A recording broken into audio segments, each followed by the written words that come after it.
Hi ಎಲ್ರಿಗೂ ನಮಸ್ಕಾರ. ನಾನು ಸುಮಾ ವಿಲೇಜ್ ಟಿಪ್ಸ್ ಆ್ಯಂಡ್ ರೆಸಿಪೀಸ್ಗೆ ಸ್ವಾಗತ. ನಾನು ಇವತ್ತಿನ ವಿಡಿಯೋದಲ್ಲಿ ಕೊಬ್ಬರಿಯನ್ನು ಉಪಯೋಗಿಸ್ಕೊಂಡು ಕೊಬ್ಬರಿ ಎಣ್ಣೆ ಮಾಡ್ತಾಯಿದ್ದೀನಿ. 10 ರಿಂದ 12 ಕೊಬ್ಬರಿ ಕಾಯಿಗಳನ್ನು ಹೊಡೆದಿಟ್ಕೊಂಡಿದ್ದೀನಿ ನೋಡಿ. ಚೆನ್ನಾಗಿ ಬರ್ತಿರಬೇಕು ಕಾಯಿ, ಆಗ ಎಣ್ಣೆ ಚೆನ್ನಾಗಿ ಬರುತ್ತೆ ನೋಡಿ. ಎಲ್ಲ ತೆಗೆದುಕೊಂಡು ಒಂದು ಸತಿ ಎಲ್ಲ ತೊಳ್ಕೊಂಡಿದ್ದೀನಿ ನೋಡಿ. ಎಲ್ಲ ಒಂದು ಸತಿ ತೊಳ್ಕೊಂಡು ಸಣ್ಣದಾಗಿ ಪೀಸುಗಳನ್ನು ಹಾಕಿ ಕಟ್ ಮಾಡ್ಕೋಬೇಕು ನೋಡಿ. ಎಲ್ಲ ಸಣ್ಣದಾಗಿ ಪೀಸುಗಳನ್ನಾಗಿ ಕಟ್ ಮಾಡಿಕೊಂಡು ಮಿಕ್ಸಿ ಜಾರ್ಗೆ ಹಾಕ್ಕೊಂಡು ನುಣ್ಣಕ್ಕೆ ಮಿಕ್ಸಿಗೆ ಹಾಕ್ಕೋಬೇಕು. ಎಷ್ಟು ನುಣ್ಣಕ್ಕೆ ಆಗುತ್ತೋ ಅಷ್ಟು ನುಣ್ಣಕ್ಕೆ ಹಾಕ್ಕೊಬೇಕು. ನಾನು 2 ಸತಿ ಮಿಕ್ಸಿಗೆ ಹಾಕ್ಕೊತೀನಿ ಅಷ್ಟೇ. ಮಿಕ್ಸಿಗೆ ಹಾಕ್ಕೊಂಡಿರೋದನ್ನ ಒಂದು ಸತಿ ಹಾಲು ಹಿಂಡ್ಕೊಂಡ್ಬಿಟ್ಟು ಮತ್ತೆ ಇನ್ನೊಂದು ಸತಿ ಹಾಕ್ಕೊತೀನಿ ಅಷ್ಟೇ ನಾನು ನೋಡಿ. ಒಂದು ಪಾತ್ರೆಗೆ ವೇಲೊಂದು ಕಟ್ತಾಯಿದ್ದೀನಿ, ತೆಳ್ಳಕ್ಕೆ ಇರೋದು. ಆ ಥರ ಕಟ್ಟೋದ್ರಿಂದ ಏನಾಗುತ್ತೆ ಅಂದರೆ ಅದರಲ್ಲಿ ಬಿದ್ದೋಗಲ್ಲ, ಎಲ್ಲ ಮೇಲೇ ಇರುತ್ತೆ, ಹಾಲೆಲ್ಲ ಚೆನ್ನಾಗಿ ಸುರ್ಕೊಳ್ಳುತ್ತೆ ಅದರಲ್ಲಿ. ಆದ್ದರಿಂದ ನಾನು ವೇಲ್ ಕಟ್ಕೊತಾ ಇದ್ದೀನಿ ನೋಡಿ, ತೆಳ್ಳಕ್ಕೆ ಇರೋದು ನೋಡಿ. ರುಬ್ಕೊಂಡಿದ್ದೀನಿ, ನುಣ್ಣಕ್ಕೆ ರುಬ್ಕೊಂಡಿದ್ದೀನಿ. ಎಷ್ಟು ನೈಸ್ಗೆ ಆಗುತ್ತೆ ಅಷ್ಟು ನೈಸ್ಗೆ ರುಬ್ಕೊಬೇಕು ಕೊಬ್ಬರಿಯನ್ನು ನೋಡಿ. ಎಲ್ಲ ರುಬ್ಕೊಂಡಿದ್ದೀನಿ ನಾನು ಇವಾಗ. ಈಗ ವೇಲನ್ನು ಬಿಚ್ಕೊಂಡು ನೋಡಿ ಆ ಥರ ಇಟ್ಕೊಂಡು ಎಲ್ಲ ಹಾಲೆಲ್ಲ ಕ್ಲೀನಾಗಿ ಹಿಂಡ್ಕೊತಾ ಇದ್ದೀನಿ ನೋಡಿ. ಕ್ಲೀನಾಗಿ ಎಷ್ಟಾಗುತ್ತೋ ಅಷ್ಟು ಟೈಟಾಗಿ ಇಟ್ಕೊಂಡು ಹಿಂಡ್ಕೊಬೇಕು ಹಾಲು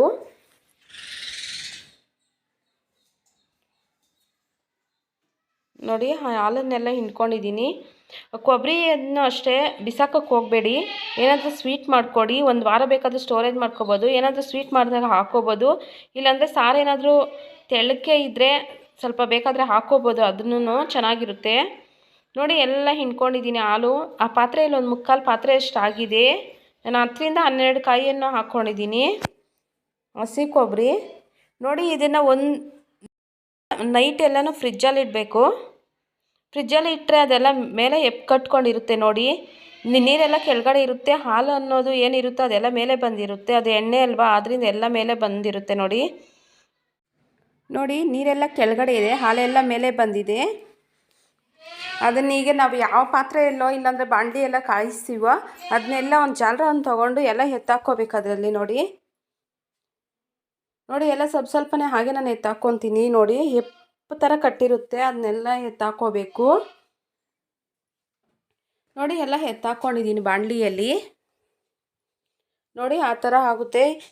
ನೀರೆಲ್ಲ ಹಾಕಿ ಕಾಯಿಸಿದ್ರೆ ಜಾಸ್ತಿ ಟೈಮ್ ತಗೊಳ್ಳುತ್ತೆ. ಈ ಥರ ಮಾಡೋದ್ರಿಂದ ಬೇಗ ಆಗುತ್ತೆ ಎಣ್ಣೆ. ಜಾಸ್ತಿ ಹೊತ್ತೇನು ಕಾಯಿಸೋಷ್ಟಿರಲ್ಲ. ಆದ್ದರಿಂದ 1 ಅವರ್ ನೈಟು ಫ್ರಿಜ್ಜಲ್ಲಿ ಇಟ್ಬಿಟ್ಟು ಈ ಥರ ಹಾಕಿ ಮಾಡೋದ್ರಿಂದ ಬೇಗ ಎಣ್ಣೆ ಆಗುತ್ತೆ. ಜಾಸ್ತಿ ಟೈಮ್ ತಗೊಳ್ಳಲ್ಲ, ಬೇಗ ಕಾದೋಗುತ್ತೆ. ಆದ್ದರಿಂದ ಈ ಥರ ಮಾಡ್ಕೊಬೇಕು. ಫ್ರಿಜ್ಜಲ್ಲಿ ಇಟ್ಬಿಟ್ಟು ಒಂದು ನೈಟೆಲ್ಲನೂ ಅದರಲ್ಲಿ ಇಟ್ಬಿಟ್ಟು ಹಾಕಿ ಮಾಡೋದ್ರಿಂದ ಬೇಗ ಆಗೋಗುತ್ತೆ ನೋಡಿ. ಈಗ ಎಲ್ಲ ಕಾಯಿಸ್ಕೊಂಡಿದ್ದೀನಿ. 1-2 ಅವರ್ ಅಷ್ಟು ಕಾಲ ನಾನು ಕಾಯಿಸಿದ್ದೀನಿ, ಆಗ ಈ ಥರ ಆಗಿದೆ ನೋಡಿ. ಎಣ್ಣೆ ಆಗಿದೆ ನೋಡಿ. ನಮಗಿನ್ನೂ ಸ್ವಲ್ಪ ಎಣ್ಣೆ ವೈಟಾಗಿರ್ಬೇಕಂದ್ರೆ ಇನ್ನೂ ಸ್ವಲ್ಪ ಮುಂಚಿತವಾಗಿ ಎತ್ಕೋಬೋದು. ಸ್ವಲ್ಪ ಡಾರ್ಕ್ ಆಗಿ ಎಣ್ಣೆ ಬೇಕು ಅಂದರೆ ಸ್ವಲ್ಪ ಬ್ರೌನ್ ಕಲರ್ ಬರುವ ತನಕ ಕಾಯಿಸ್ಕೋಬೇಕು ನೋಡಿ. ಒಂದು ಬಟ್ಲಿಗೆ ವೇಲನ್ನು ಕಟ್ಟಿದ್ದೀನಿ, ತೆಳ್ಳಕ್ಕೆ ಇರೋದು. ಅದನ್ನು ಹಾಕ್ಕೊಂಡು ಆ ಎಣ್ಣೆ ಇರೋದೆಲ್ಲ ಅದ್ರಲ್ಲಿ ಬಗ್ಸ್ಕೊಂಡ್ಬಿಟ್ಟಿದ್ದೀನಿ ನೋಡಿ. ಬಗ್ಸ್ಕೊಂಡು ಎಲ್ಲ ಕ್ಲೀನಾಗಿ ಎಷ್ಟಾಗುತ್ತೋ ಅಷ್ಟು ಕ್ಲೀನಾಗೆಲ್ಲ ಎಲ್ಲ ಫುಲ್ಲು ಹಿಂಡ್ಕೊಂಡಿದ್ದೀನಿ ನೋಡಿ. ಅರ್ಧ ಲೀಟ್ರಷ್ಟು ಎಣ್ಣೆ ಆಗಿದೆ.